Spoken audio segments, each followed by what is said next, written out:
Hello, everyone, and welcome back to the Unnamed Sports Show.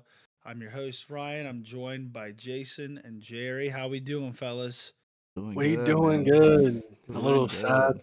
A little sad after the weekend, but It was a great Why, weekend of Jason? football. Before we get into that, real quick, don't forget to like, subscribe, leave us a comment, chat with us live here, and follow us on our social media at Unnamed Sports S. You can find us on X, whatever that is, TikTok and Instagram. We will be there. Come follow us. But yes, as they were alluding to, good weekend of football. The three of us actually all got to go up to Cleveland, watch the Browns beat the Jaguars. Ho, ho, ho, ho, ho. And we're feeling pretty good today about it. 8-5, sitting at the top of the wild card.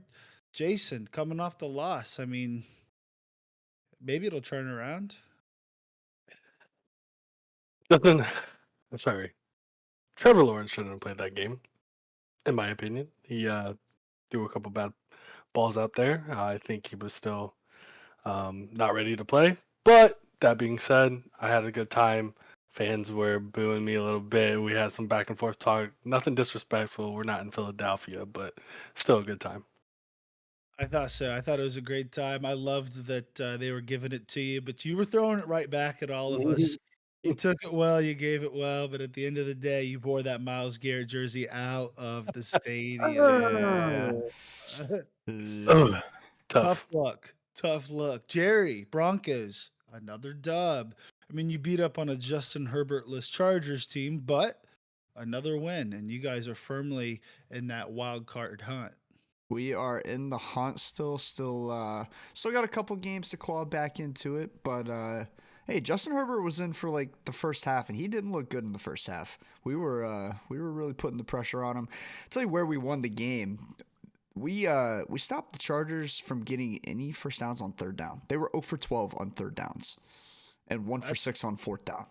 That'll That's do it. that's where we won the game right there. absurd. Yeah, it's actually interesting. The Browns and the Broncos are the number one and number two team in the NFL. Browns number one and third down defense. The Broncos right now are only allowing 32% of a third down conversion rate, Hmm. which is crazy, especially considering they lost the game by 50 points this year. And they still, not to always bring that up, but it's like anytime you have a stat where you're top five, it's like, how? You guys lost the game by 50. You gave up 70. How is your defense anywhere in this ranking? It's, uh, it's pretty incredible. The Browns right now at 29% Oh third my down conversion gosh. rate. That's just absurd. That's crazy. That's crazy. But a lot more games to get to from this weekend. We start the Patriots beat the Steelers on Thursday night. What an amazing game. No team in the history in the NFL has ever lost back to back games to two-win teams after being over 500. And to think they lost to the Cardinals and the Patriots, and the Patriots scored 21 points in the first half. They hadn't scored 21 points total in the last three games before that. I think I have a clip last week of where I said if you would get beat by the Patriots, I think your coach needs fired, and stays true to today. Yeah. Yeah, my sit-em last week was Ezekiel Elliott. That really went out the window the first drive of the game. Steelers losing back-to-back games against two-win teams at home, by the way. At home. It's not good. It's not good. It's very bad. The Steelers are bad. They are going to tank the rest of this season. Their wide receivers aren't coming off the ball. They're not blocking. We move on to the Buccaneers and the Falcons. This one came down to the wire. Baker Mayfield led a last minute drive, went up 29-25 with just 30 seconds left. There was a shot. Desmond Ritter threw a ball just short to Drake London, who was tackled on the 4-yard line as time expired. Final score: Buccaneers take that firm spot in the NFC South. The Bengals and Colts. Bengals 34, Colts 14. Is Jason, Jake is Jake Browning? Browning the guy? Well, Who is this man? like I said last week, I think he has the confidence now. Again, working with quarterback gurus, and I think he has the confidence to be a good, solid quarterback in this league, and he could be a top 32 quarterback in the league right now. Pretty incredible to think. And with the weapons that team has on offense and the solid defense they have, who says they can't make a run here? They're 7-6. I mean, they can make a run coming down the stretch here as well. Their big problem is that they're 0-3 in the division right now. Hmm. So they're going to have to figure out how to win these last three division. They may be 0. Yeah, no, they're 0-3. They'll have to figure out how to win these last three division games. They got the Steelers, obviously the Ravens, and the Browns. All three teams left to still play. Uh, Next game, Browns Jaguars. We were at that game. By the way, we didn't mention it, but we have a vlog that's coming out of our entire time this weekend. We go over the Heisman, the MLS Cup, the Columbus Crew one, and then the whole game on Sunday with the Browns and the Jaguars. So make sure to check that out on YouTube. It should be released either tonight or tomorrow. The next game, Saints beat up on a bad Panthers team. Nobody watched that one. Jets Texans 30-6. CJ Stroud, worst game probably as a professional so far, and goes down with a concussion. Are the Texans toast, or do you think they can skate by the next couple weeks before CJ Stroud gets back, Jerry? Yeah, I don't know. They haven't completely ruled him out this week yet. I don't think so. If they get him back, they they have a chance. But if Nico Collins is also out for an extended period of time, it's gonna be bad. They're also without Dalton Schultz, so I they're, think they're Bill's just gone for the season. yeah, they're just losing weapons left and right. I don't know. It might be too late, especially if CJ Stroud isn't 100%. I just don't see it happening. I don't know, man. It's gonna be tough.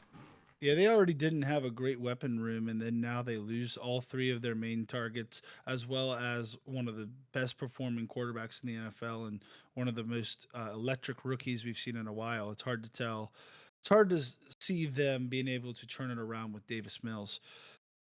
The next one of the best games of the weekend, Ravens Rams. We obviously couldn't watch it live. I'm sure we all watched it back later because we were at the Browns Jaguars game, but the Ravens win on a walk-off punt, Jason. We haven't seen one of those. Only five of those ever happened in NFL history, two of them this year. True. I think the Ravens kind of got bailed out a little bit. Big time. Lamar Jackson was playing a great game, but the receivers can't catch anything. They need to get some stickum on their gloves because they are dropping balls left and right. Um, I do believe they still are fine. They're going to win this game, these next few games, except for this next one because they got the Jags. Trevor Lawrence is going to come back, prove that he's a top 10 quarterback, and we're going to come out victorious against the Ravens this week. Tell you what, that would be tough to lose to three of the four AFC teams back to back to AFC North teams back to back to back. Uh, Especially at one point, you guys were 8-3, so Mm. tough. But who knows? I'm rooting for you guys because if you guys win, that helps us potentially win the division. Moving on, we got the Bears and the Lions. Justin Fields makes a heck of a effort in this one. Tie game, 13-13 at halftime. He turns around and a mixture of both their offense playing well together, converting a 4th and 13 for a touchdown to DJ Moore, and their defense playing complementary, forcing turnovers. Jared Goff has 10 interceptions this season, 5 of which coming against the Bears. So they are forcing turnovers exactly. And they dominated a team that everyone thought was in that echelon with the Eagles and the 49ers in the NFC.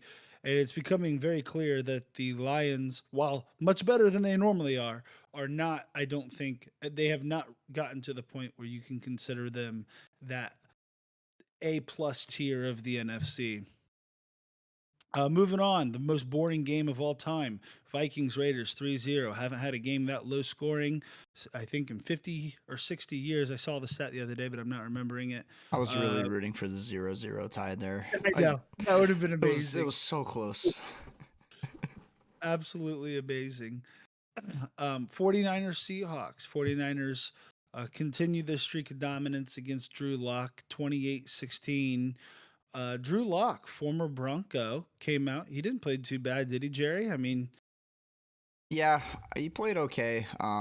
unfortunate that DK Metcalf gets ejected from that game for his shenanigans with Fred Warner, which I thought was kind of funny to watch because DK is like now the ultimate diva wide receiver, kind of that we've had in the past, and he's becoming that guy.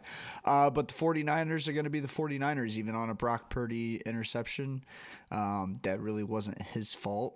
They still ball out. Deebo Samuel with a huge touchdown. Everything that everybody was saying about Brock Purdy's, screen passes that go for 50 yards, he can also air out the ball. So it was nice to see from them, and that kind of helps Brock Purdy's MVP case, I think. Absolutely. And again, beating a good division opponent by double-digit points, just stack it to the amazing resume the 49ers have put together this season. Jason, sorry, I'm going to throw this next one to Jerry too because I know he wants to talk about it. The Bills beat the Chiefs 2017 off of a controversial offsides call, and Patrick Mahomes can't stop complaining about it. Jerry, are they falling apart in Kansas City? I don't know what you mean by controversial because Kadarius Toney was about 60 yards offsides. How can you complain? You notice they're not complaining about him not being offsides. They're complaining about them actually throwing the flag, right? Because he is clearly offsides if you look at the replay of it. Patrick Mahomes is the biggest freaking crybaby I've ever seen in my life. How are you going to be so disrespectful and unsportsmanlike to Josh Allen in the postgame? That was the worst effing call I've ever seen. I can't believe they threw the flag. Worst effing call. Get the hell out of here, man. You're a freaking crybaby. Your team sucks this year. Your receivers can't catch the ball. I can't even line up on onside. For God's sake, dude. Get out of here, man. Get out of here. We're coming for that AFC West division title. We're coming for it. You heard it here first. AFC West division champs, Denver Broncos. Patty Mahomes. We can't curse, but we can't curse. Unbiased analysis from our our in studio. He's not even good, Broncos bro. He's not even good. Okay. Unbiased. I will say I saw something the other day or today actually that Dan Orlovsky pointed out 6 times during the game that Kadarius Toney lined up offsides and they didn't call it anytime previously or talk to Andy Reid about it. Now this isn't a cop out. This is for sure. Like, dude, you're a veteran in the NFL. You should know how to line up on sides. I'm not suggesting that. But it does raise the question, why wasn't this called anytime earlier? It's the same thing as at the beginning of the season, the Chiefs Lions game, where their tackle was clearly lining up in the backfield, like 10 yards back in the backfield. And yet they didn't call the penalty until third down in the fourth quarter. So I will say the fact that it wasn't called previously, I don't understand that. But he was still lined up offsides. He was lined up offsides, and also like we are all in agreement that NFL officiating is very spotty and inconsistent all around the board, not just on those offside calls. I mean, you have so many pass interferences that are called that shouldn't be, and then you have ones that should be called but they're not called. And there's a holding on every play; it's not called. It's give or take. It's so inconsistent. I think the league really needs to take a look at the officiating. I feel like it's been remarkably bad this year. Personally. Yeah, it's been pretty terrible, and full-time refs. That's all I gotta say. Yeah, full-time refs. Okay, we already talked about the Broncos, Chargers, Cowboys, Eagles. Cowboys dominate the Eagles. They have not lost the game at home yet this year. They look like they're finally hitting their stride. Probably them and the 49ers are definitely the 2 hottest teams right now in the NFL. Jason, I apologize. What has made the Cowboys so I good? don't need to talk if you don't want me to. I can watch. I can take it from here. Don't worry. Jason, what has made the Cowboys so dominant during this run? I believe it is to be quarterback play. I think Dak Prescott has been the best quarterback in the league this year. They've figured out their offense. They have a good flow. When the passing game has been a little off, I think Tony Pollard has stepped up a little bit in those situations. They have a tight end who looks to be a very dominant player as a rookie this year. I do believe that they have the key pieces that they need to be successful. We'll see how much they can make a run. They could win their division. I did see though that if both the Cowboys and the Eagles win out, the Eagles would actually take the division because the Cowboys had lost to the Arizona Cardinals earlier in the season, and the yeah, embarrassing. And the Eagles had lost to the Jets in the AFC, so their conference record would be better. But uh, yeah, I mean, if they take the 5 seed, I feel bad for whoever wins the NFC South because they're going to get run ruled in the first game. Hmm. It will not be close. It won't even be within spitting distance. So to wrap up from Monday night, we had a doubleheader at the same time, which doesn't make any sense, but I guess that's what the NFL wants to do. We had the Paisano, Tommy DeVito. I'm walking here. No, I'm walking here. Well, I'm funny, funny like a clown. I amuse you. I don't know if we're allowed to make movie references or not on YouTube, but we just did. The Giants beat the Packers 24-22 in a surprising game. Everyone thought the Packers were going to come in and dominate. They did not. The Paisano himself led them to victory. And then the other Monday night game, an absolute wild comeback for the Titans. Right. Down, were they down 14? Yeah, they were down 27. 15. I think they were down 15. 15. Yeah. I think. I may be wrong on Nah, that. it's 14, but they scored 15. That's why they They- won. yeah, they Yeah. won. Yeah, good call. Yeah, They were imagine going for 2 and it worked. I know. Unbelievable. They were down 27-13 with 3 minutes left and scored back-to-back touchdowns to score or to win, and one of them with a 2-point conversion to win 28-27. It's funny, they showed an interesting graphic on. They said no team since 2016 has been down by 14 points in the final 2 minutes of a game and come back and won the game. But it's funny that they picked 14 points because I remember a team that was down 13 points with a minute and 30 left with no timeouts that beat the Cleveland Browns this year. That quarterback now is starting for the Cleveland Browns. It's funny how the world works. But that wraps up all the games from the weekend. Again, an amazing weekend of football. And everything is still wide open for most teams. That's what I think is most surprising about this year. It's like Mhm.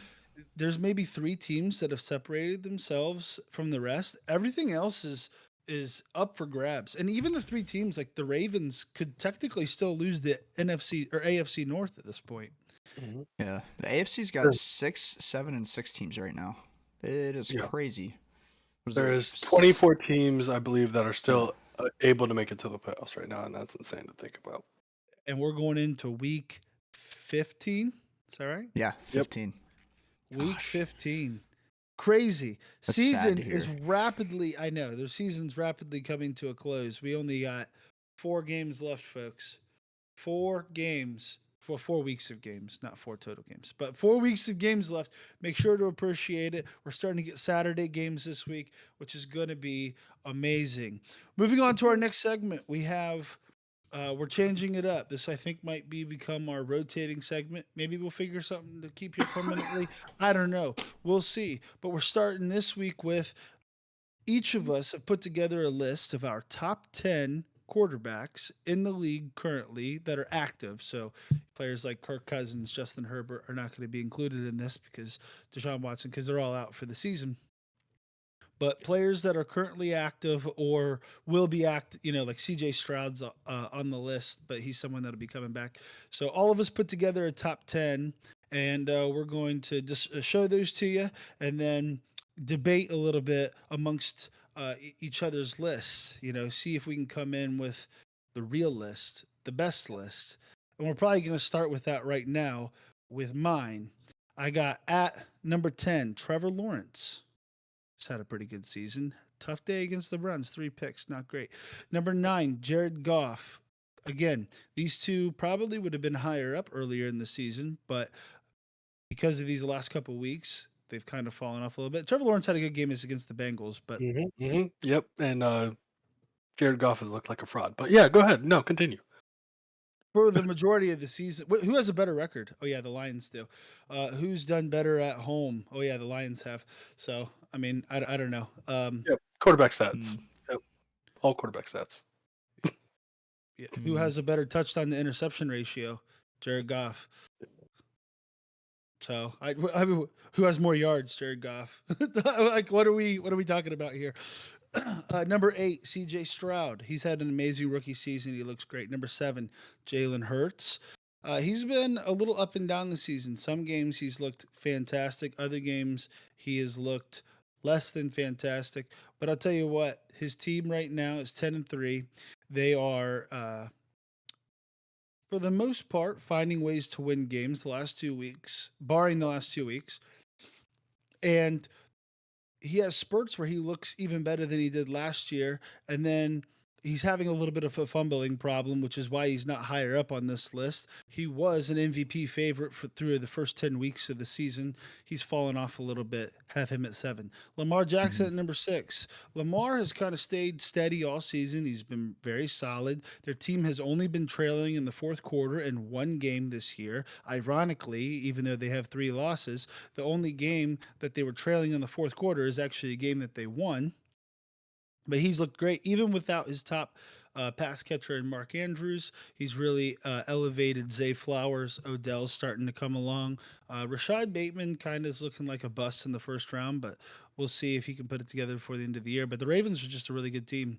Number 5, Patrick Mahomes. He's the best quarterback in the NFL if you take that last couple of years. This year he's having an off year, Crybaby. partially yeah, he's a big crybaby, partially attributed to the fact that his receivers don't know apparently how to catch the football, how to line up on sides, any of that stuff. And he's clearly becoming frustrated with only being able to trust Travis Kelsey. That's not to say he hasn't still been great. He still has been pretty fantastic, but not the normal number 1 Patrick Mahomes.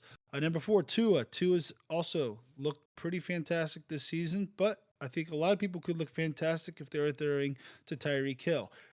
Having said that, Tua has been one of the most accurate passers over the last 2 years, and when he stayed healthy, which he has this year, he has been crushing it in yards. Right now, he's number 2 in the NFL in total yards. And again, he is that upper epsilon this year and a sort of dark horse MVP candidate. I think the 2 people at the top of all of our lists are kind of the top 2 to win it this year. But don't be surprised if Tua has a good couple weeks here to see his name start sliding up that. Number 3, Josh Allen. Josh Allen has had a little bit of an interception problem this season, but when he's not throwing interceptions, he's falling out of bounds backwards and hitting someone dead in stride or throwing a touchdown. He is tied for first in the NFL in quarterback rushing touchdowns, and he, I believe, I'll have to relook again, but I'm pretty sure he's number 1 or he's top 3 at least in total touchdowns scored. He makes fantastic plays with his arm. It's kind of unbelievable, actually, to see him throw the football. So he comes in at number 3. And then your top 2, I think you could have either of these guys kind of one. They're like 1A, 1B this year. Both of them have fantastic teams around them. You got Brock Purdy and Dak Prescott. Brock Purdy has had a fantastic season. I think a lot of people view him as a game manager, but if you watch that pass to Debo Samuel in the game last week, 45 yards down the field on the line, Debo doesn't break stride. It's like, yeah, Jacoby Brissett couldn't do that. Someone that's coming in there to just manage a game is not doing that. That is a good Mm. quarterback. He's had a great season, even with the talent around him. And number 1, Dak Prescott. Dak Prescott has totally surprised me this year. After leading the league in interceptions last year, he decided I should probably stop throwing it to the other team and start throwing the ball to CD Lamb. He has done that, and CD Lamb's had his best season, and Dak Prescott is currently having his best season. These are my top 10. Take it. Or leave it. Um, I agree with a lot of my, Ryan's. Him and mine I were very I similar. So, so is mine and his as well. Like I think the only difference is the bottom. I have Justin Fields and Matthew Stafford. He has Jared Goff and Jalen Hurts. Other yeah. than that, it's pretty close. Like Josh Allen is a little higher on his list than mine, but that's about it. That being said, uh, to think, me personally, CJ Stroud has had a better season. That's all I'm going to say about that. Then Okay, who? then Jalen Hurts, I said. Oh, I didn't hear the Jalen Hurts. Sorry, you cut out a little bit on my headset. CJ Stroud's had a fantastic season, but you can't just have a 4 game stretch and be like, yep, he's better. His 4 game stretch is better than any 4 game stretch that Jalen Hurts has had. But if you look at the whole season and what Jalen Hurts means to his team, and CJ Stroud means a lot to his team. Remember, he was 1 spot behind. And we're not talking like, you Yeah. know, fifth Mm. and 20th here. CJ has been fantastic. But I think if you look at what Jalen means to his team, if you look at his rushing ability and you look at his durability playing through injuries. Now, CJ obviously just got injured. It's a concussion, like hard to avoid that stuff. But his durability plays through injuries, has had fantastic games, and has his team tied for first place in the NFC. That's why I gave the edge to Jalen. Fair. All Fair right, enough. on to the correct list. We are starting with my most controversial pick in this top 10 list. At number 10, and let me explain how I decided. It's more of a recency bias, I will say. Yes. That being said, like we do with our power rankings, this is like next week, if I want one of these quarterbacks to be on the field, who do I think is going to perform better? And I think Justin Fields rounds out my top 10 at number 10. And the 5 and reason 8. because, yes, again, winning is a quarterback stat, only quarterback stat. It only matters to the quarterback. Yes. No. Justin Fields is a playmaker, is probably the most dynamic quarterback in the league right now. With the ball in his hands, I think he is able to Think he's more carry this. dynamic than Lamar Jackson is? Absolutely. And Josh Allen is? Yes. No, Mm. dude. At their peaks, Justin Fields has a higher peak than any quarterback in this league, in my opinion. Is he there yet? Mm. No. But will he be there? I do believe so. This being said, Justin Fields has the arm talent, is probably the most okay, you can say Lamar is just as athletic, but I think Justin Fields will eventually, a lot like Dak Prescott, where he's missing his drops. I think the biggest difference between last year and this year for Dak Prescott is his cadence. A1, obviously. Here we go. Well, yes, that helps him. That he explains it himself. That helps him a lot. And then also, once he gets back to his back drop, the ball is out of his hands every time. That gets you less than that. He gets the ball out of his hands probably less than 2.7 seconds every time. I think that's been the biggest issue with Justin Fields so far.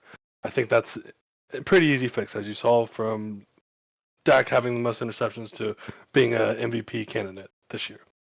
I think, but we're talking about this year, anyways. So that being said, this year, when we've seen Justin Fields, he has carried this Bears team.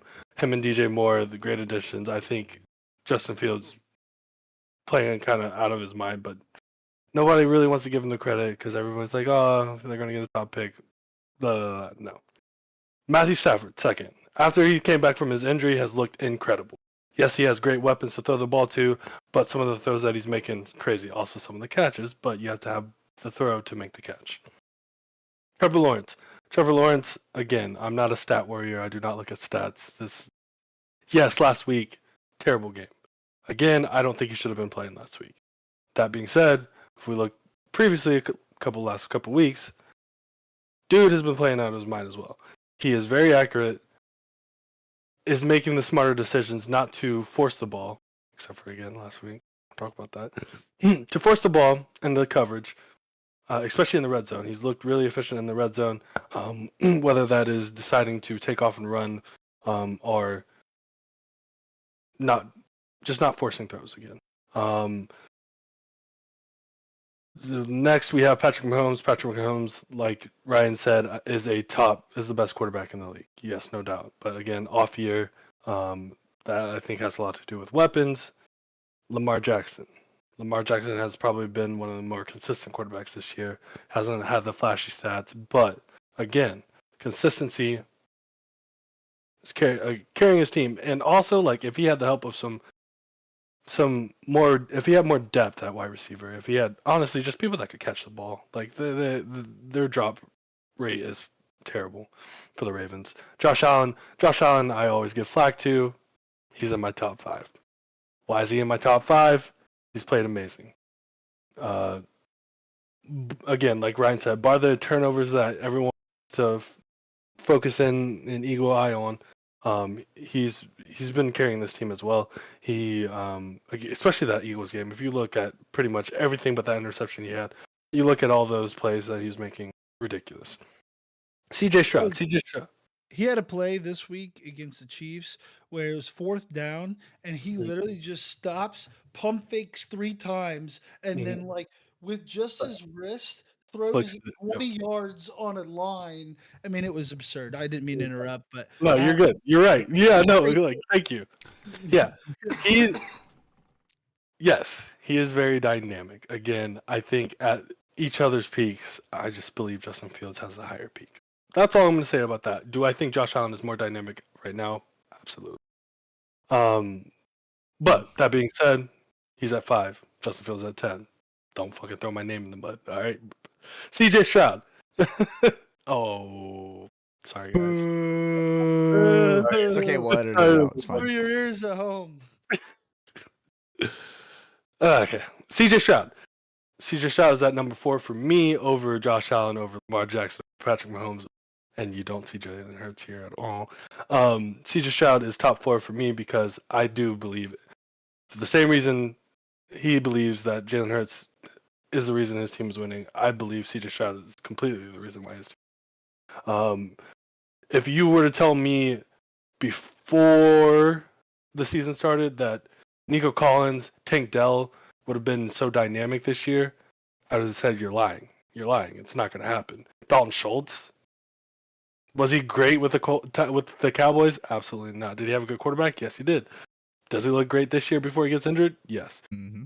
I believe CJ Stroud has taken this team, given them a reason to be successful and want to win, and has done it in an impressive way with his throwing ability. A lot of people wanted to put, we ain't gonna say no names, but Bryce Young and Will Levis and Richardson above him, and like a week before the draft started, he went from second to possible first to second to not even the 4th best quarterback. Like, you're kidding me. Obviously, that didn't end up happening. But watching him at Ohio State, I kind of saw this coming. Very accurate with the ball. More athletic than people give him credit for. And I believe he will be a perennial top 5 quarterback, top 10 at least, probably top 5 quarterback in this league. Tua, what can you say? When you got all the fast guys in the ball, it's easy to play quarterback, is it not? That being said, yes, have to make the throws, and he's able to make them very accurate. That's really all you need to say. Like, he's just played great, and I hope he stays healthy. But top 3 right now: Brock Purdy, Dak Prescott. I'm going to say 1 and 2. Brock Purdy's look good. Don't get me wrong. He has impressed me a lot more than I thought he was going to this year. But again, the steps that Dak took from last year to this year impresses me more than what Brock Purdy has shown individually himself. Team-wise, I think Brock Purdy obviously fits his team so well, knows the system well. He was explaining the same play that you were talking. Throws it to Debo deep for that 50-yard catch. He's explaining what he saw from the safety. He's like saying the safety creeps up. I immediately, if this ball's not even supposed to go to him, I immediately look to Debo, throw it deep. Like, smart quarterback, has a good arm. A lot of people think he doesn't have arm strength. I mean, arm strength is more than just throwing the ball far. It's also velocity, and he has all of that. He has the full package. That being said, I think Dak Prescott offers a little bit more, with his legs.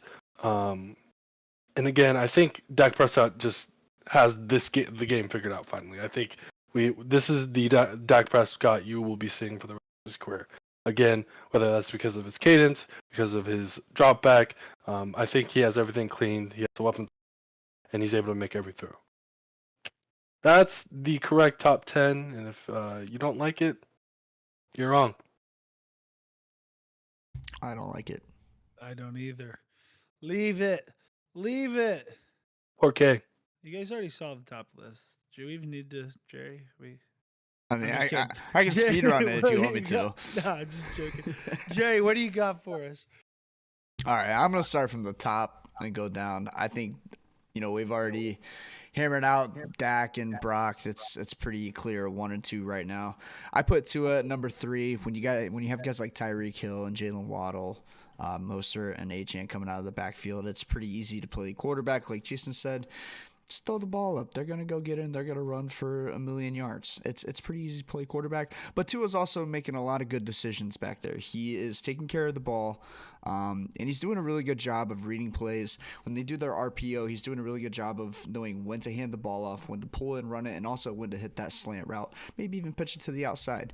It's just a smart quarterback. I agree with Jason with what happened last year with his concussions. I just hope he stays healthy and doesn't have that happen again, because if it does, it could be very serious. So good to see from Tua. I have Lamar Jackson at number 4. When you have the 1 seed in the AFC, you're leading your division, piloting a team like the Ravens, even with the amount of drop balls that they've had this year, they're still pulling out games. And Lamar Jackson, Ryan said it best, he's just a solid quarterback. You know what you're getting out of him week in and week out. He's going to deliver. It's up to the guys around him to kind of support him. And it's also good to see that the Ravens have put guys around him in OBJ, Zay Flowers. And even without Mark Andrews, they're still really, really playing well. Again, you don't get to the number 1 seed in the AFC without being a pretty good team with a good quarterback. So it's good to see. I have CJ Stroud at number 5. Up until this week, CJ Stroud was playing like an MVP candidate. I wouldn't say obviously he was the favorite, but definitely in the conversation. Unfortunately, I think that's out the window after this week.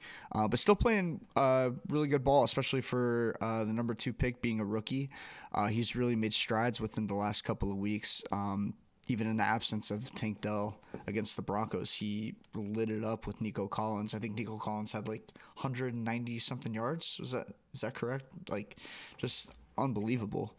Yeah, he's playing very good ball. At Ohio State, he was good. I agree with Jason. I don't know why he didn't go number 1. He was number 1 all season up until like a couple weeks before the draft, and then the Panthers. You're seeing how that's working out for him now. Josh Allen. Sorry, go ahead, Ryan. Oh, I was just tying in like it's surprising, but it's not surprising because Justin Fields was the number 2 pick for all the whole year, and even talks about because Urban Meyer's going to Jacksonville, are they going to take him instead? And then he falls all the way back in the draft and is the 4th quarterback taken. Doesn't make much sense. Ohio State quarterbacks hopefully now will get a little bit better rep. But anyway, continue, please. Yeah, no, I agree. Josh Allen at number 6. He's the guy. He's gonna take some risks. We've seen that this year, and he takes a lot of them. And sometimes it pays off, sometimes it doesn't. But he's also a very dynamic quarterback. He can run the ball. He's sneaky fast, like a guy that big you wouldn't think is that fast, but he can he can run the ball, and he's also not afraid to get physical and put his shoulder into somebody. We're not using sneaky fast for Josh Allen. Get out of here, bro. We're not He's not. Okay, come on. You see how big that dude is. Fast. He is sneaky fast. Him and Baker Mayfield have the same 40-yard dash time. Yeah. I am. Okay. Sure. He's sneaky fast. I'm confused on what you disagree with. It's sneaky fast. Huh? Ridiculous. Go ahead. Go ahead. Whatever. All right, sneaky fast and physical. Likes to get in the game. Likes to take a hit.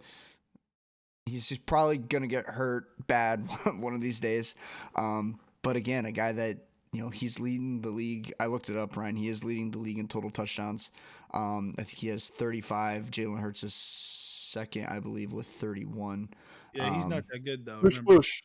Tush push, baby. Hey, if it works, it works. I agree. Fix it. I agree. All right, number 7, Patrick Mahomes, my least favorite quarterback in the league. Crybaby. His team sucks. His wide receivers can't catch the ball. He's bad, quote unquote. He is bad. That's why he's number 7.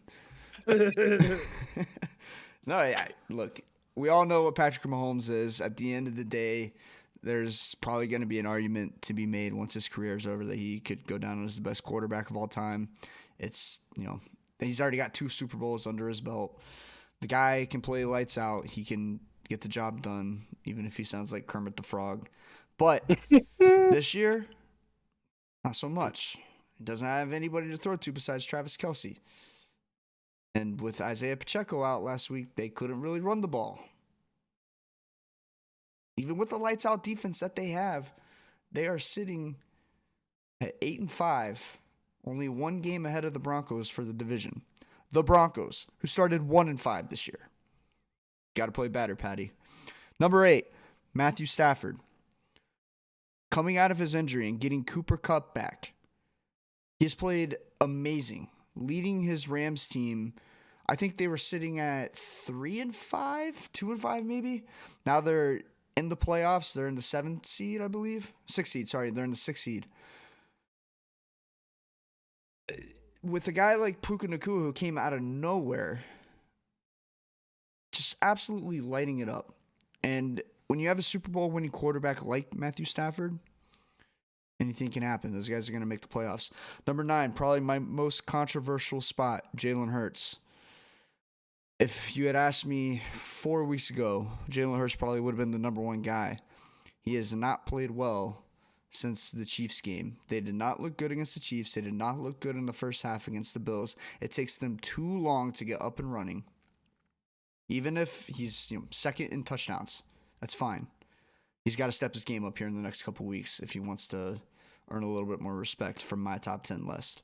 And then you got number 10, Jared Goff. Probably the most inconsistent quarterback over the last couple of weeks. Just, I don't know where to start. He just keeps turning the ball over. But then he'll have a game where he's throwing for 300 yards and 4 touchdowns. You got to be better. You got to be more consistent if you want to be in that upper echelon of teams, upper echelon of quarterbacks. I think he is very good. I would take him over Trevor Lawrence and Justin Fields any day of the week. Sorry, Jason. But got to play better. And that's my top 10 list. That's a pretty good top 10 list. I like it. I like it a lot. I think Jalen Hurts is too low. I think you have, when you play literally really all top 10 teams all right in a row, very difficult to be consistently good. But still, good list from all of us. Good work, guys. Oh, not bad. Good work. Now for a segment where we come together. We work together. A recurring segment, something we've been doing since the start. Okay, this is a day 1 operation. And these are the power rankings. Now, we were arguing who had the best list, who had the this, who had the that. These are the correct power rankings. And again, we take all of us, our own power rankings list, we aggregate it together, we put it in a math machine. The math machine spits out these numbers, and here we go. At the bottom of the league, we got the Panthers at 32, Patriots at 31, Cardinals at 30, Commanders at 29, Chargers at 28, Raiders at 27, Jets at 26, and Giants at 25. Giants now officially fighting for a wild card spot, Jason. Is the Paisano, is the Italian, is the Mafia man? Is he going to turn this thing around? I mean, he kind of seems to already have. Will they make that backdoor slide into the playoffs this year? I don't believe so, but forget about it, Forget about it. I don't think they put themselves in a good place to make it to the playoffs. I mean, 8 losses already. Yes, the NFC is weak, but I mean, you basically have to win out the rest of each game to make it to the playoffs at this point. Very true. Mm-hmm. Very true. But I'll tell you what, it's funny watching a guy that nobody even knew who he was take the NFL by storm just because he's Italiano and he's better than Danny Dimes. The guy still lives with his mom. I And he know. doesn't Pretty make awesome. $40 million. Pretty awesome. Our next set of teams at 24, we have the Titans. At 23, the Bears. 22, the Falcons. 21, the Saints. 20, the Pittsburgh Steelers. 19, the Vikings. 10, 10. That does say 10, doesn't it? Or does it say Nope, 8? that's an 8. That looks like a 0 on my screen. Must be user error. 18, the Seahawks. Number 17, the Rams. The Rams are on a little bit of a tear lately. They beat the Browns. They had the Ravens this close to taking down the number one seed in the AFC. Jerry, does Matthew Stafford and the Rams? I mean, he was on your top 10 quarterback list. He was on Jason's top 10 quarterback list. They got Puka Nakua. They got Cooper Cup. Looks like their offense has it together. Is their defense going to be good enough down the stretch to keep teams from beating them in shootouts? I think so. I apologize. I made a mistake earlier. They're not in the 6th seed. They are, in fact, in the 8th seed on the outside looking in. But yeah, their defense, it's tough to say because they just gave up 37 points to the Ravens, right? But you look at that game, their one punt return for a touchdown with a really, really bad missed block in the back, by the way, on that punt return I saw away. two. Yeah. The first one I saw where he catches it and he goes around him like immediately as soon as he catches the ball. One of the worst misses I've ever seen. Very blatant block in the back. But they were in a position to win that game against the number one seed, the number one seed in the AFC Ravens. That's why they moved up 2 spots in our power rankings this week. Defense does got to step it up a little bit. Aaron Donald's kind of the anchor of that defense. He has been for a long time. There's no doubt he's going to come together with his team and play how he does, but the team around him's got to pull it together. I'll be honest, I haven't taken a look at their schedule. I don't know who they have left. I believe they have 2 division games left. No, just 1 against the 49ers. They actually have a pretty easy schedule. Commanders, Saints, Giants, 49ers. 49ers not so much, obviously, but yeah, I mean, if they go 3-1 to end the season, that's a playoff team. That's a playoff team. 9-8. Yeah, I can see it. I can see it too. And you got to watch out for an offense like that could basically score at will. And they have a Super Bowl winning quarterback back there. Mhm. So, I mean, anything could happen once you make it to the dance. Now we're looking at our next level of teams. These are kind of the teams that are coming in and out of knocking on the door. They may be in, they may not be in. At number 16, we have the Buccaneers, 15 the Packers, 14 the Colts, 13 the Bengals, 12 the Texans, 11 the Bills, 10 the Jaguars, and number 9 the Broncos. The Bills at number 11. I've been watching a lot of other power rankings seem to have the Bills. I've seen them all the way up at 5, which to me is a little bit absurd if you have 6 losses on the season. But all the way up at 5, some rankings have them. I think we are on the lower end here at 11. But the Bills' offense looks ready to go, Jason. And I really think that if their defense can kind of just figure it out a little bit, they look pretty good against the Chiefs, that they're a team that you wouldn't want to play in the playoffs. Am I right? I would agree. Again, Josh Allen, to all of us here, has been a top 10 quarterback, and we believe that he is playing better than what the record shows. So you get that, you get the defense to figure out what they're doing, and everybody falls in line. I think they'll be a dangerous team in the playoffs. Just don't start dating Von Miller.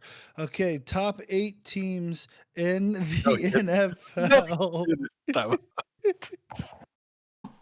Here we go. At number 8, we got the Lions. At number 7, the Browns. At number 6, the Dolphins. Number 5, the Chiefs. Number 4, the Eagles. Number 3, the Cowboys. 2, Ravens. Niners at number 1. The Browns, they moved back up into this top 8 section after a brief hiatus from their 2 losses to the to the Rams and the Broncos, but they find their way back into the top 8. Joe Flacco looks like prime Joe Flacco, throwing for 300 yards and 3 touchdowns for the first time. This is the first time I saw a stat that a quarterback has thrown 3 touchdowns of 30 or more yards in one game since what year? Guess. Say that stat one more time. I'm sorry. First time a quarterback has thrown at least 3 touchdowns of 30 or more yards in one game Last year, since Mm-mm. last year. What's your guess? Mm-mm. Jerry? Jalen Hurts 20, last year. 2018. Longs. 2018, Baker Mayfield rookie year. 1980, What? Brian Sipin. Hmm. Who's that? Yes. Who knows? But the Browns haven't had a quarterback do that since 1980, literally 43 years. Pretty incredible performance from him. Our defense looked solid. We got 4 turnovers, I'm sorry, on Jacksonville, 3 interceptions on Trevor Lawrence. And I think that the depressing part is this week we've lost a season injury. We've had a season ending injury come out every single day. We lost DeJuan Jones, our backup right tackle. We've lost Jed Wills, our starting left tackle. We've lost Maurice Hurst, and we've lost Grant Delpit, who could maybe come back in the playoffs. He just had surgery.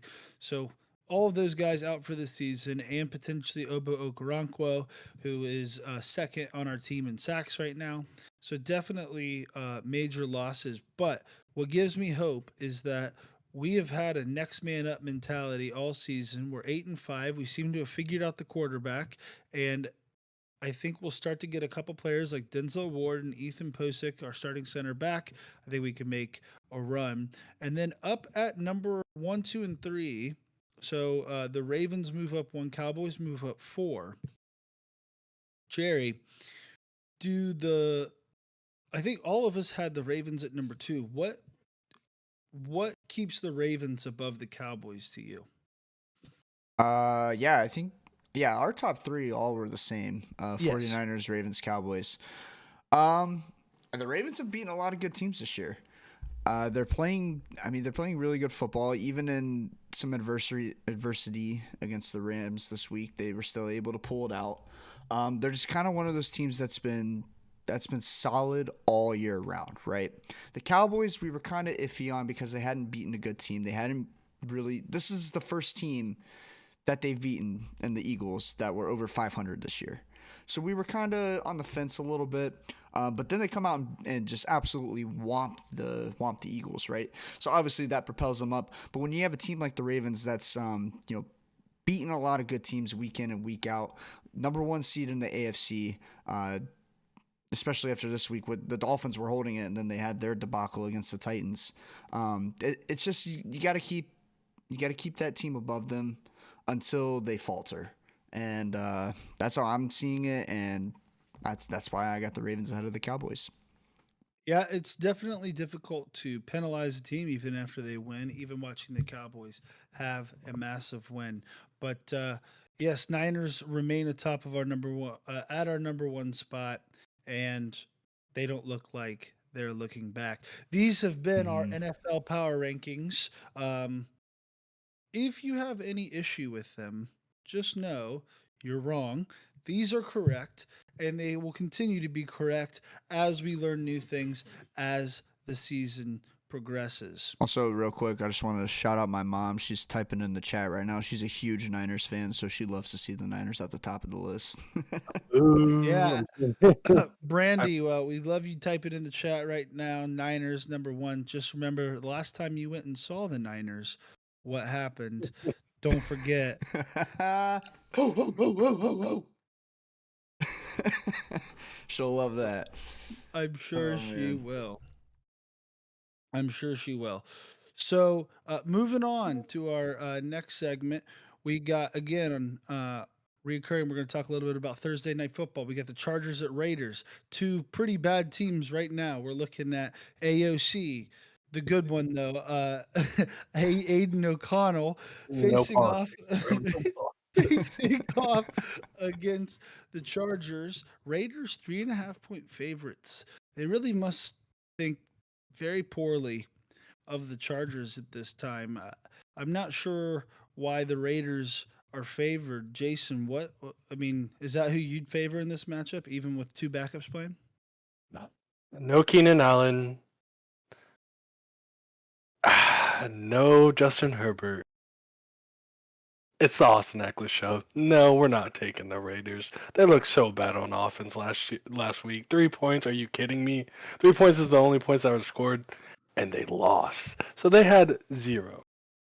No, we're Zero. taking. Literally a goose egg. Yeah. Literally, the Goose Egg, third team in the NFL to put up 0 points this season. Pretty incredible.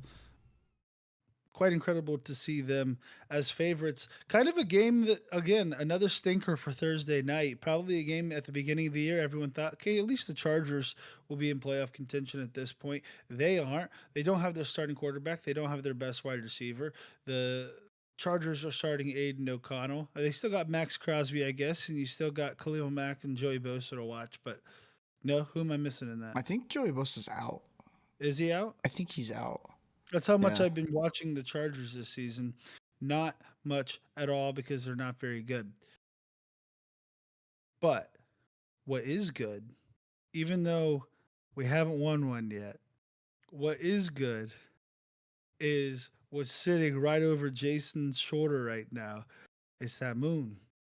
And that moon means a moonshot. And a moonshot bet means it's time for Jason's moonshot bet of the week. Jason, what do you got for us? Well, another Thursday, another bad game. So, don't bet on this, is what a smart person would say. No Justin Herbert. No, no Justin Herbert. Josh Jacobs is questionable. What are we doing betting on this game? Well, you know what? We're here to win some money. That's for. And you know what? Moonshot bet of the week. Odds are 8,558. Is that higher than last week? Someone tell me, is that higher than last week? That's higher than Sure last is. week. Oh man, we didn't hit last week, so we just keep going higher. Absolutely. We're All right. regressing. All right. To my DJs, to my fans, to all the people that are out there watching and want to make some money. This is what we got this week. This is going to be an Austin Eckler show. This is going to be a 4+ reception Austin Eckler show. We're going to get 40+ rushing yards from Austin Eckler, and we're also going to hit his line at 20 over receiving. Anytime touchdown. I almost went crazy and went first time touchdown, but we're just going to keep it a little chill with that 8,000. We can't go to 10,000. That'd just be crazy. That'd just be wild. We're going to do Austin Eckler anytime touchdown.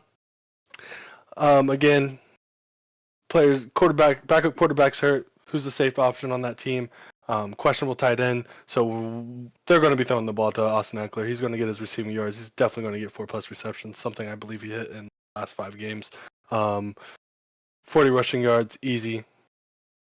Cake. Devontae Adams, 40+ receiving yards, 5+ receptions. He has averaged, I want to say, at least 7 receptions in the last games. I think there's one game where he had 6. But 5 receptions, drop it down a little bit, easy hit. 40+ receiving yards. You get 5 receptions to Devontae Adams, he's going to get 40 yards. Aiden O'Connell. There might have been a report that he might not even be the starting this week. Not going to happen. Let me tell you why.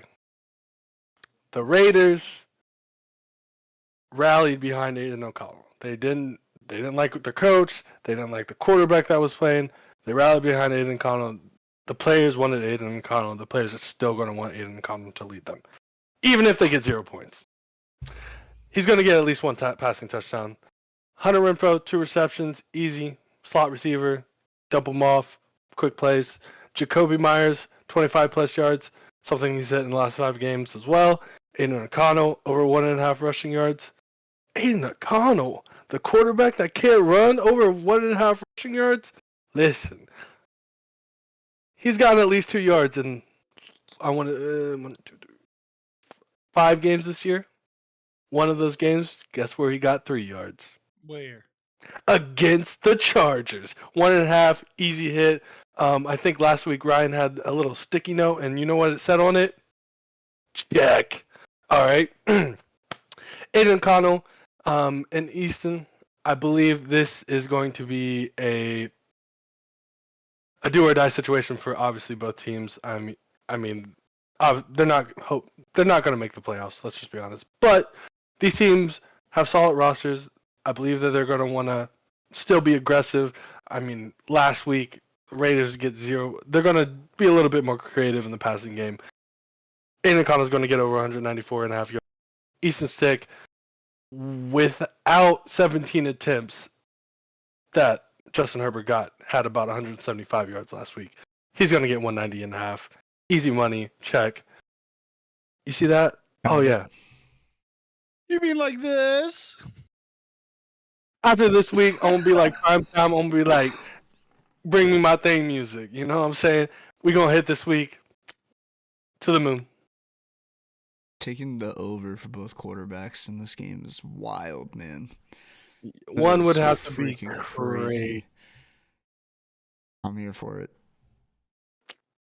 It's going to hit. If something doesn't hit, it's going to be the Aiden O'Connor rushing yards. Like, come on, let's be honest here. Yeah, that should be the easiest set out of all. No. The man has literally, again, 2 yards, 2 yards, 3 yards, 2 yards. Like, it's. Hey, that's over 1.5. That's easy. Easy. But we're going to get it. We're going to get it. I'm telling you. Just trust me this time. All right? We haven't hit before. We're going to hit again. And if we don't, maybe I call the number next week. I don't know. They say trust is built on relationship, and based on our previous relationship, you've lied to us. But this is called a toxic relationship, and we are hitting. Let's go. This has been Jason's Moonshot Bet. We're 0-5. We're about to be 1-5. We're going to take a quick break here. When we come back, we're going to talk a little bit about Stardom, Situm, and Fantasy, as well as preview some of next week's matchups and talk about the NBA, MLS, and some of that stuff briefly to wrap up the show. But we'll be back in about 1 minute, and stay tuned. Thanks.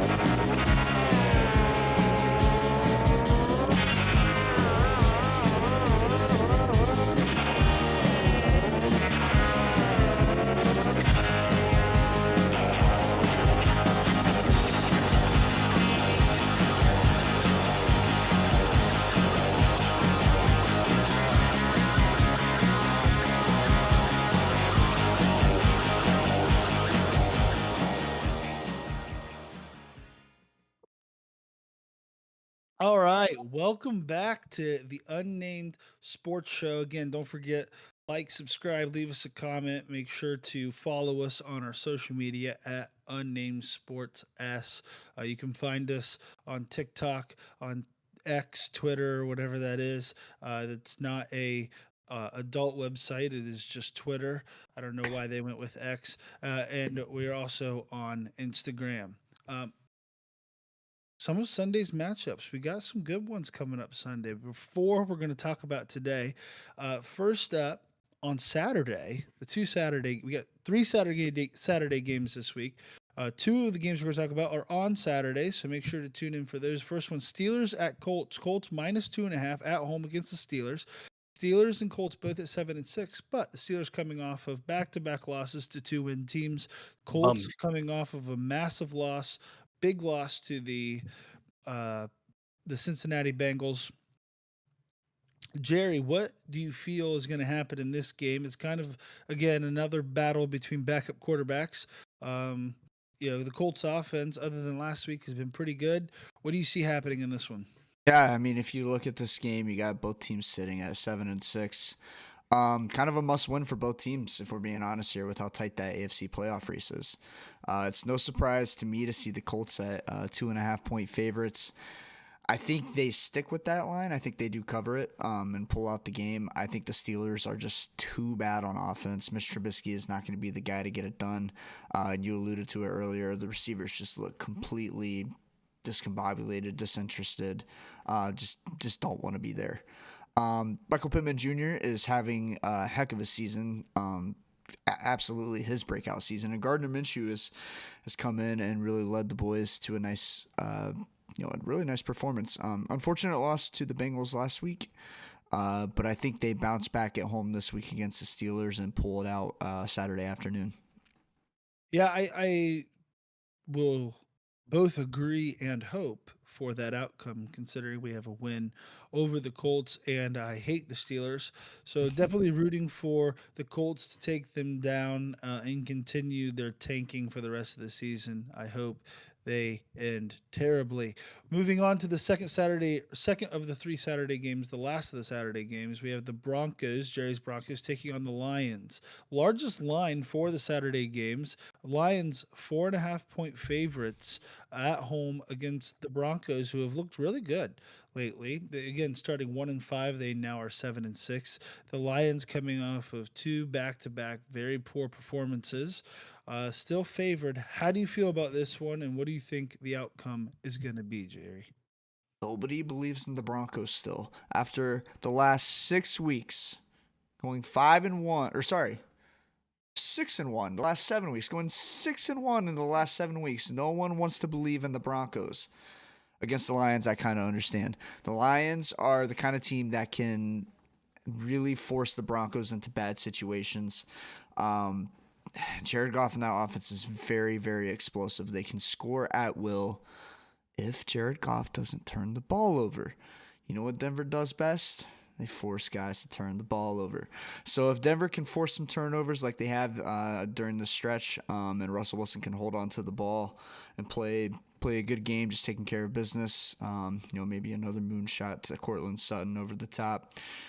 That pass was so beautiful in the catch. Oh my god! But yeah, if we can hold on to the ball, not commit any turnovers, and force the ball out of Jared Goff's hands, maybe into Jaquan McMillan's hands, maybe into PS2's hands, I think we can pull it out. What's nice too is like Russell Wilson is starting to look like old Russell Wilson. That Mm-hmm. throw to Cortland Sutton, while a beautiful pass, also made the defender look very silly. Thought he was going to rush outside, and he just runs like straight up into the pocket, and guy just totally whiffs on him. It was a Mm-hmm. pretty unbelievable play from Russ. Moving on to the Sunday games. In that afternoon window, we have Cowboys at Bills. Bills in a little bit of a tough set of games here. They are favored at home against the Cowboys, who are red hot right now. Jason, why are the Bills favored? The Bills are favored probably because of Josh Allen. Other than that, I do not see why you could have them favored over the Cowboys. They do not cover that line. The Cowboys win this game. Dak has been too hot for them to lose this game. I don't see why they would be favored in this game, to be honest with you, Yeah, other one than thing being to home. look. Fair enough, fair enough. One thing to look at, the over under set at 50.5 points. That may not be enough. With as good Yeah, as these Mm-hmm. offenses can be, that may not be enough. Honestly, the with the Bills banged up as they are, the Cowboys might just score 50 points themselves. So that'll be one to maybe hit the over on, I would say. That's gonna be a That fun takes game to watch. It's gonna be a Really very good. fun game to Yeah. watch. Very fun game to watch, but another great game. Another fantastic game, one in the AFC with a lot of playoff implications. On Sunday Night Football, we have the Ravens traveling to Jacksonville to take on the Jaguars. Ravens 3.5 point favorites on the road. Jason, what about this Jaguars team? Do you think they're the type of team that's going to really come together, bounce back after back to back losses, even though they got the number one seed in the AFC coming into town? absolutely. While we do have the number one seed, it's still a tight ship. I mean, the Colts could even end up being the number one seed if we don't start to win games. If you remember last year, the Jags were in a bad strut, and then towards the end of the season, turned it around. I think Doug Peterson is able to do that. A little disappointment on the play calling lately. I think we'll get the ball to Travis Etienne a little bit more creative, and I think we'll be able to win this game. Um, they don't have David Njoku, so we're good. All right, we're good this week. Good point. Good point. The Ravens do not have David Njoku, but they do have Zay Flowers. You know, you have to like Zay Flowers. But anyway, I thought I'd do a little Miley, try to connect with the audience. a little bit. But those are the games this upcoming weekend. It should be another fantastic week of football. A lot of good matchups, and it'll be interesting to see where it shakes out. We're in this mode where we're like, okay, if we just win this game and they lose this game and they win Yep. this one, and then we win this one, but they lose this one by this much, then we're gonna make the playoffs. But we could get the home, and then the division, and that's literally what all of us have been doing this Yep. entire week. I have looked at like 50 Browns scenarios, what could happen. It's the best time for football. That's why they say it's the most wonderful time of the year. I don't know anything else why or any other reason why they would say that around this time. Couldn't be Christmas. No, definitely not. Oh, yeah. That's religious. We try and stay All right, separate from all right, religious AOC. icons on My this show. favorite Christmas gift All right, is AOC. football. Hey, isn't Facts. that absolutely right? So this has been our games on Sunday. We're going to continue also with our fantasy stardom situm. We'll go ahead and start with Jerry this week. Jerry, who is your stardom and who is your situm? My stardom is backup running back for the LA Chargers, Joshua Kelly, with Easton Stick starting. And right before we came on the air, I found out from my good friend Jason, sitting next to me about 2 hours away in Columbus, that Keenan Allen is also not playing this week. So they are going to lean on the run game very heavily this week. And Brandon Staley has already said that Austin Eckler is going to be kind of giving up the rock a little bit. He said that Austin Eckler really hasn't performed, which he hasn't. He's honestly looked very slow, kind of getting a little older now. But they're going to start splitting time with him and Josh Kelly a little more, so it's even more of a reason to start Josh Kelly. And in this season, earlier in the season, when Austin Eckler was out with his injury, Josh Kelly was averaging about 3.6 yards per carry and had a game against the Chiefs where he wasn't the premier back, but he was able to bust off 7 carries for 75 yards and a touchdown. He is my stardom for the week. Yeah, I mean, when you have the starting running back who's going to be splitting time and you have a backup quarterback in, I think it's a pretty good option to have the second back for that team. Maybe in your flex spot, if you're really down bad, you could put him in the RB2 slot. But that's only in dire circumstances, of course. My situm, kind of a surprise to my co-hosts this week. DK Metcalf, wide receiver for the Seattle Seahawks. The Eagles are in must-win territory if they want to get that number 1 seed or even win their division. They have to win out because the Cowboys are kind of getting through their stretch. They've really put it together, and now they're the leader in that division. I know you said earlier if the Eagles went out and the Cowboys went out, Eagles get it. Even more of a reason for the Eagles to turn the ship around and win out. Why am I talking about the Eagles when DK Metcalf is my situm? Well, that's who they're playing this week. It's the Seattle Seahawks. So that Eagles defense, Darius Slade and Bradbury have got to turn it around. They have got to shut it down on the edges, and I think this is the week they do it. DK Metcalf obviously thrown out last week against the 49ers. Fred Warner got under his skin. DK Metcalf takes him by the face mask, kind of throws him on the ground, gets ejected. Darius Slay and Bradbury are also very good at agitating wide receivers. If DK is going to be that easily frustrated, he might get thrown out again. Last week he only had 2 catches on 5 targets. I'm looking for another, he had 2 catches for 50-something yards and a touchdown. Don't get me wrong. Not bad. But, from a guy like DK Metcalf, you're expecting 7-8 catches a game minimum. So my reasoning is that the Eagles got to turn it around, and I think this is the week that they do it. Okay. Interesting. Go I ahead. gotta say it. I'm sorry. Don't listen to the man that said Ezekiel Elliott last week. All right, that is the worst pass defense in the league. Start DK Metcalf. I'm sorry. I also own DK Metcalf, so maybe I'm a little biased, but no. When you lose your fantasy game this week, don't come crying to me. Okay. All right. Wow, some tension on the Unnamed Sports Show this week.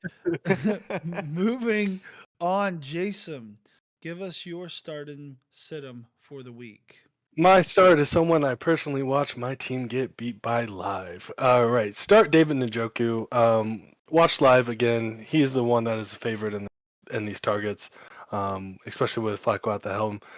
They use a lot of play action. He's always open in those plays, and he's very athletic and gifted to make plays after the catch. He had 6 catches, 91 yards, touchdowns, and 8 total targets.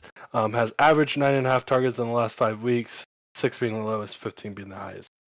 He is the guy that gets the targets on this offense. Joe Flacco and him connect very well. My Sidham, do not play any Raiders running back this week. You saw what happened last week. They don't have an offense right now. They had a total, each out of 3 running backs, they had a total of 16 carries. Not good. Not good at all. You need, at bare minimum, to be a balanced team. At bare minimum, 20. That's 4 less. If Josh Jacobs has a groin injury, if he does not play, White and Abdullah will split the carries. And again, they're not getting that many carries to split from. So, do not start our Raiders running back this week. It is not safe. It is not safe. To round out the ship here, I'll go ahead and give you my stardom situm. My stardom, Odell Beckham Jr. He's really kind of come on the last half of this season. 2 weeks ago wasn't his best game, but last week he had a great game, scored 20 points. Not 20 points in the game, but 20 fantasy points. He likely has been sitting between that flex to that bench spot. You know, he's that kind of that fringe guy. Start him this week. Okay, the Jacksonville Jaguars secondary is banged up, and they've been giving up a lot of yards. They take the ball away a lot, but they give up a lot of yards. And without Mark Andrews, Odell has really solidified himself as that number 2 behind Zay Flowers. One guy to sit this week, Kenneth Walker. Kenneth Walker still coming off of an injury. He's not someone that has seems to have exploded since he's come back from the injury. He did not have a good week last week, and they're about to go up against the Philadelphia Eagles, who have a top 5 rush defense in the NFL. You do not want Kenneth Walker to be starting this week. He will likely get stuffed by the likes of Fletcher Cox and Jalen Carter. That's my stardom situm. This has been collectively our stardom situm. I will say, Jerry said or sit Ezekiel Elliott last week. He had a great week. I said 27. yeah, it was a fantastic week for him. I can't say anything though because last week I said, hey, make sure to sit the Jets defense, and they came out and balled out against the Texans. So all of us get them right, all of us get them wrong.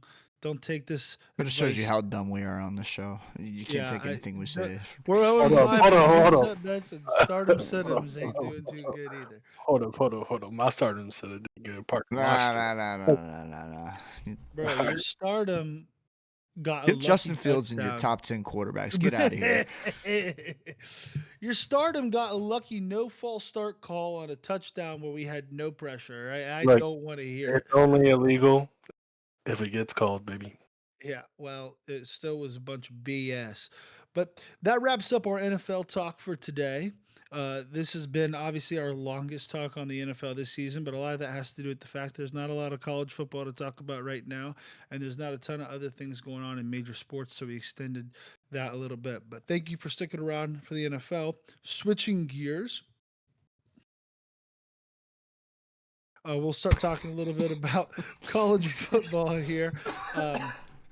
The only Sorry. major thing to talk about from this last weekend, the Heisman was officially announced. The 3 of us all had bets on Michael Penix Jr. He should have won, but congratulations to Jaden Daniels from LSU. The big Heisman winner. I mean, his stats are undeniable. He's been fantastic all year. Jason, I know we're disappointed about Michael Penix Jr. not winning, but a pretty incredible win and story from Jaden Daniels this year. Agreed.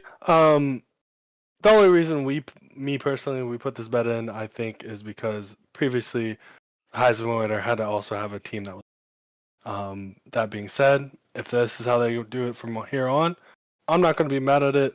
It probably should have been this way again. You heard me last week. Christian McCaffrey probably should have a Heisman. CJ Stroud should probably have an Heisman. But it doesn't happen. So we move on. We move on. We move on, but what a great weekend. Jerry, I know we got some lingering disappointments, but at the end of the day, Jane Daniels did have the best season as a quarterback, right? Would Yeah, you I mean, agree? statistically, he did have the best season, even if they were a three-loss team, not a conference champion, not even playing for a conference championship. Whatever. No, congrats, Jaden Daniels. I mean, personally, I like Jaden Daniels a lot. I think he's fought through a lot of adversity, and really come back and played really well for LSU. Uh, Unfortunately, his defense kind of stunk this year, and that was honestly why they had three losses. It was not really his fault. The guy's gonna be something special when he goes to the NFL. He's definitely a dynamic player. Yeah, good to see. Congratulations. Very true. And he's the type of player that you highlight when you want to talk about transfer portal. He Mm-hmm. came from Arizona State. Is that right, Jason? Arizona State, Correct. Jerry? Is Yep. that right? Correct. Came from Arizona State after having a not that great of a season. He had a lot of teammates turn on him too. It was kind of a bad scene, Actually, and it I was saw the totally video yeah, of them like throwing this stuff out the locker. Like, yeah. Oh, It was I did terrible. not see that. I didn't know that. Yeah, Huh. yeah. It was terrible, Good for and to him then, totally man. turn it around. He has a coach that believes in him. He has a team that believes in him, and he comes out and wins the Heisman Trophy. A very incredible story, and again gives merit to the idea of allowing transfer portal and why that is so important in college football. Mhm. Wrapping up college football, moving on, we have the MLS, the Columbus Crew. go Woo! Let's crew! go. Let's All of go. us are from the Columbus area. We watched the entire game. As you can tell, we are major avid fans of the MLS. I've watched a I total of watched 4 games this every season, game. and I believe they combine for 2 games if each one watching one counts as one. I watched So 90 minutes. Amen, brother. 90 minutes of football, as the Europeans say, but we are in America, so we call it soccer. And it was actually a really fun game to watch. As little as I know about uh, the rest of the teams in the MLS, I do know a little bit about the Columbus Crew, but we dominated from the front end Mhm. to the back end that entire game. We had set the ball 70% of the game. We went up 2-0 pretty quickly. One off of a fantastic PK from Cucho, who Jason won how much money? Good memory. $25. Oh yeah, Whew. off of first goal scorer. Bet that he placed right as the game was kicking off. And then the second goal was by Yaboa, who has not Your scored a boy. postseason. Yeah, Yaboy. Yaboa, who has not scored a postseason goal this entire year, ever in his career, actually. And he comes out and he scores in the MLS Cup Championship. A pretty fantastic game. We gave up one goal down the stretch, actually off of a save, bounced off our goalie's face, kicks it in to get it to 2-1, and it was a very stressful end of the match. But at the end of the day, the Columbus Crew come away victorious in Columbus. It is pretty amazing to see happen. Did you guys get the opportunity to go to the parade in No, Columbus? I've been working, Ah, unfortunately. This no. thing called a job. Oh, Man, sucks. Not able to make it, but hopefully it was as fun and rowdy as any other parade. It was kind of cool too. The owner of the Columbus Crew is the same owner, the Haslams of the Cleveland Browns. So they did a big. They showed at halftime and at the beginning of the game, I believe. They Mhm. took credit or they took time out to give credit to the Columbus Crew for winning the MLS Cup, which is pretty cool to see. Next up, we got the NBA. Lakers win in season tournament. Jerry, I mean, LeBron all I James. know, I don't LeBron, know man. anything. I don't know anything about the NBA right now other than I said weeks ago, I said, watch out. Is LeBron James still playing? Oh, he is. Is he still playing for the Lakers? Oh, he does. Lakers are winning. Yeah, I mean it's pretty easy to go out there and just pick the best player to win the NBA in season tournament. Oh, Hey, it what you paid telling me off. it takes more guts to pick teams that don't have the best player? I think that's just Hey, stupid. at the end of the day, you were right. LeBron James has still got it. You know who also got it? Freaking AD. Anthony Davis. He had 41 points and 20 rebounds, I think, in the championship game. just absolutely dominating on the boards and in the paint. Yeah, I mean the Lakers still got it. We knew they had it. They were in the Western Conference Finals last year against the Nuggets. When you have LeBron James on your team, you got D'Lo, you got Austin Reeves. Anything can happen on any given night. They went undefeated in group play. Obviously, won both games against the Suns and the Pelicans, and finally came in to play the Pacers in Vegas in the finals there, and yeah, took home the championship. I think they're raising a banner for it, so that'll be interesting to see. NBA in-season tournament champion. Interesting. Yeah. That is odd, but I will say it seems to have gotten the best out of the players. I think it was Kevin Durant. Jason, Yep. is that right? That Correct. came out and said that it felt like a playoff feeling. hmm Mm-hmm. Correct. I think every player was out there playing as hard as they can. I mean, you look at the Pacers, or sorry, yes, the Pacers. Um, they're a team that doesn't have that many high played players. They were out there playing, and that's why they got to the championship. I mean, everybody on the Lakers were out there playing hard. You saw I mean, Austin Reeves sometimes can't even get into the stadium without saying, "Oh, scores 28." I think you got a lot of hustle and heart from those games out of those players. It was definitely a good idea. Good Yeah. idea for it. If you watch the game between the Pacers and the Bucks, when the Pacers in the semifinal match when the Pacers were battling back, the way that bench was just going insane with every Mhm. bucket was awesome. It was so awesome to watch. It really felt like a playoff atmosphere. Yeah, I think the only thing, and everyone in the whole world's agreement on this, the only thing that changed is those ugly, ugly courts they were playing on. Hmm. But Absolutely. overall, I think it was very smart of the NBA. You know, I was skeptical at first, but it was very smart of the NBA to have something like this, especially at this time of the year, to garner some interest, to get people to watch, to get that atmosphere, to get that energy. Now everything's going to kind of gear back towards the NFL, but we already kind of have that taste. We're probably going to be paying attention just a little bit more. We're going to be watching our teams and our players just a little bit more, and it's going to be really fun when it comes to be January, February, and we're getting towards the middle and back into the NBA season, and we see who kind of asserts themselves at the top of the league. So, very smart on the NBA, very cool, and yeah, I mean, it's nice being right every once in a while. So, You remember the last time you said that, right? hey, I do. But guess what? Lakers won, so I don't care. I don't care. Shifting gears for the last time, last sport we're going to talk about, and the sport we have not covered yet on this channel. And, you know, we're all going to have to do a lot of research if we're going to start covering it a lot more. But a very crazy and intriguing story happened in the last week. Uh, Shohei Otani signs a 10-year, $700 million deal, the largest deal in sports history, largest deal ever to go play for the Dodgers. Hmm. Correct. See, Correct. Yeah. Correct. You're a I know big what's going baseball on. guy, huh? Yeah, yeah. Watch out, watch out. But Jerry, what does this mean for the sport of baseball? Tell me about how the contract's structured, and are the Dodgers going to be able to win, or are the Angels now going to get good that they got rid of their baggage of Shohei Otani? Oh, yeah. Yeah, it's a real shame when you got guys like Shohei Otani and Mike Trout on your team, literally like arguably the two best players in baseball right now, and you still can't make the freaking playoffs.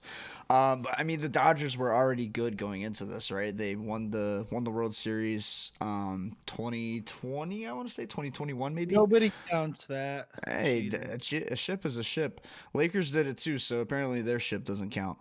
But yeah, I mean, Dodgers were Yes. already good. This contract is very interesting, though. I think it might be the smartest contract on both sides that's ever been done. So $20 million of the actual $700 million that the contract is worth is going to get paid out over the first 10 years. So Shohei Otani will make $2 million per year for the first 10 years, and then $680 million. What is left of the contract is paid out over the 10 years after that. So he's going to be making $68 million per year from 2034 until 2043, I believe, or 2035 to 2044, something like that. When I just don't understand how a contract like this is even able to happen and how they can get around. I mean, they don't have a salary cap in baseball. It's just how are they able to do that? Um,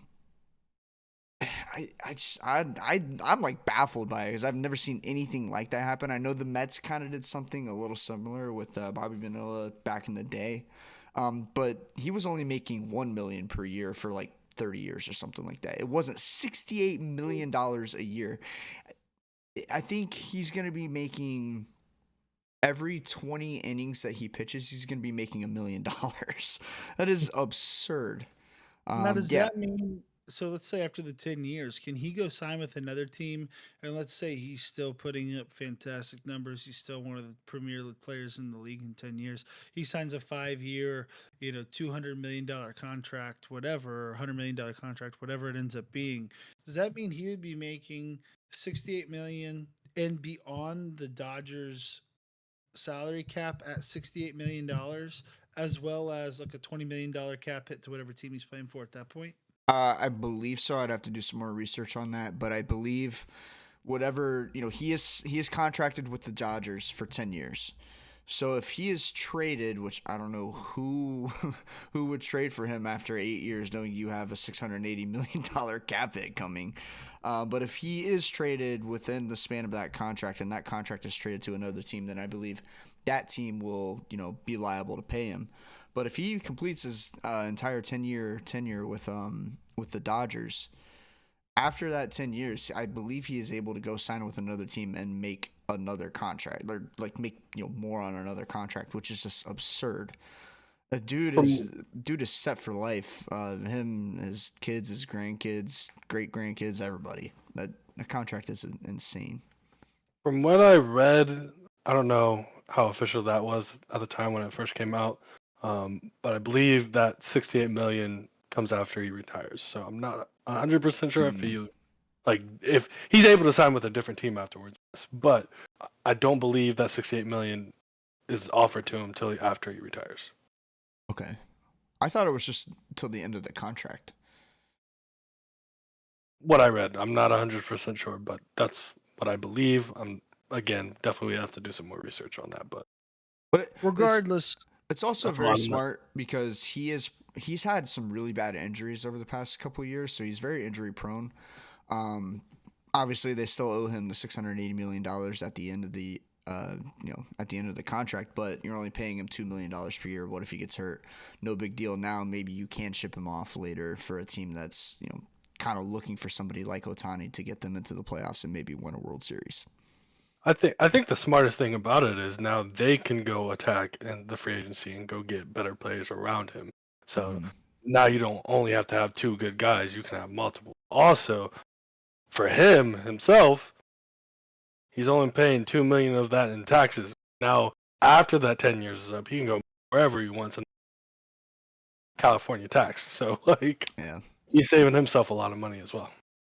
no, 100%. What is confusing to me though is at some point that has to count against your salary cap, and I don't know why you would. You're borrowing from the future to pay now. It's like Baseball doesn't have a salary you're. cap. I understand that, but it still hits against your. You still have to pay $68 million to a player every year. It doesn't. I I mean, guess you just the make so much Dodgers, money. the Dodgers have been in win now mode for the last 5 years. I want to say 7 years, something like that. So it gives them that edge, to get over the top, get over the hump, and go for a World Series, which is, ultimately what you're playing for at the end of the day. Why I not? guess. Why not go spend a little bit of money now, pay it off in the future, and win some championships? I suppose, but it just seems to. I mean, don't get me wrong. It's good for Otani to get that contract. That's amazing. I'm quite. I definitely support the players going getting the bag. Good for him. But I just That's just a wild concept to me. I guess Yeah, it's we're crazy. just so used to NFL contracts that it's just like this doesn't make a lot of sense. But hey, if the Dodgers win two World Series in the next 10 years, it's 100% worth it. So if Mm. Hear they me win out. one, it's honestly. Hear me out. If we could refer this contract to anything close to in the NFL, it's your quarterback service. It's the closest thing we have to it. So Honestly, obviously it's on a different level, but like yeah, it's pretty much the same. Like same idea, same concept. Yeah, but it's not though. We pay him every single year. Right, We're but it we're was not backloaded, correct? well, not originally. yeah, they They restructured it. restructured it so that they could pay out a couple players. But even at the max, he's getting paid $68 million in 1 year max for 1 year. And then it Right. goes back down. So you're not talking about 10 years being paid $68 million. Like that's crazy. I mean, if you put it this way, think about the Browns where they're at. Obviously, a very good team with a quarterback could probably be playing for a Super Bowl, correct? Like with a defense like that, the weapons they have. Why wouldn't 100%. you want to go get a guy like Patrick Mahomes if you have the option to pay him a little bit of money now and then defer it into the future and win a couple Because championships? I don't have a problem with the basic concept, but you're talking about numbers of more than any NFL quarterback right now getting paid every single year for 10 years after he's done playing. That's the part to me that's like, okay, if you're backloading it to like, okay, I'm screwing myself in 4 years because I got to pay all of his money then. Okay, I get that. You go, okay, we throw our hands up the 1 year. We don't have anybody else on the team. Fine. But you're talking about 10 years of paying max quarterback contracts to a guy not playing for your team. That to me doesn't make a whole lot of sense. But I'm not an MLB savant. I don't GM any teams. And again, if they win some World Series here, it's 100% worth it. And Otani is a fantastic player. He's really one of one as far as being able to pitch and hit. So, uh, good for the Dodgers, good for Otani, and we'll see where it goes. Yep. And We'll see. baseball with their rules are just they're so weird because they have a trade deadline, but then they still trade players after the trade deadline. I don't even how does that work? Who knows? I Something don't. we probably should do research on before we Yeah, start talking about it on our sports Mm. podcast. The things we don't know, it's gonna be a but long summer. yeah. But that'll wrap up our talk on the MLB and on sports today. Thanks for joining us. This has been our longest episode, but it's been a lot of fun. Got a lot of heat going on today. And of course, you saw the greatest power rankings that exist. So, be sure to take a look at that, memorize it, and know that it'll probably change next week. Thank you guys for everyone for joining us. Make sure to like, subscribe, comment, follow us on social media at Unnamed Sports S on Twitter, on Instagram, and on TikTok. And be sure to join us next week live, 7 o'clock on Wednesday. And we'll see you then. Peace out. Later.